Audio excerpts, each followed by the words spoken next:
కొంత గ్యాప్ దొరకాలే కానీ ఆ గ్యాప్ని కూడా సద్వినియోగం చేసుకోగల సమర్థత మన దర్శకులకు ఉంది. కొన్ని ప్రాజెక్టులు అనుకున్న సమయానికి జరగకపోవచ్చు. కొన్ని అటూ ఇటూగా జరుగుతూ ఉంటాయి. ఒక్కోసారి దర్శకుడు బిజీ కావచ్చు, హీరోకి సమయం ఉండొచ్చు, లేదా ఒక్కోసారి హీరో బిజీ కావచ్చు. దర్శకుడు వరుస ప్రాజెక్టులతో లాకై ఉండొచ్చు. అలాంటి సన్నివేశంలో సర్దుబాటు అప్పటికి కాలమే డిసైడ్ చేస్తుంది.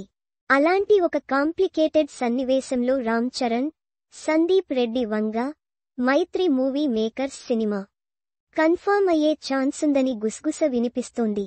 చాలా కాలం క్రితం మైత్రి మూవీ మేకర్స్ సంస్థ సందీప్ వంగాకు అడ్వాన్స్ చెల్లించింది. మైత్రితో సందీప్ వంగా సినిమా ఏదో ఒక సమయంలో జరగొచ్చు. అతడు ప్రస్తుతం ప్రభాస్తో స్పిరిట్ కోసం పని చేస్తున్నాడు.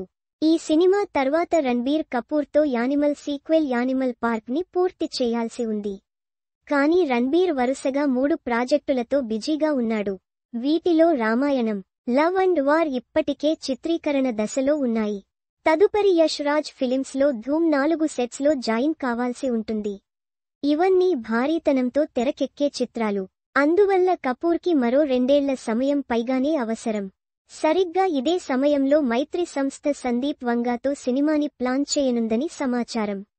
రామ్ చరణ్, సందీప్ వంగా కాంబినేషన్ సినిమాని ప్రతిష్టాత్మకంగా ప్లాన్ చేయాల్సి ఉంటుందని మైత్రి భావిస్తోందట.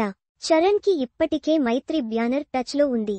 సందీప్ వంగా వైపు నుంచి చరణ్ విషయంలో ఆసక్తి ఉంది.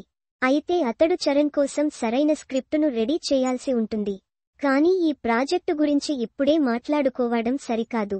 సందీప్ వంగా కానీ మైత్రి మూవీ మేకర్స్ నుంచి కానీ అధికారిక ప్రకటన వెలువడాల్సి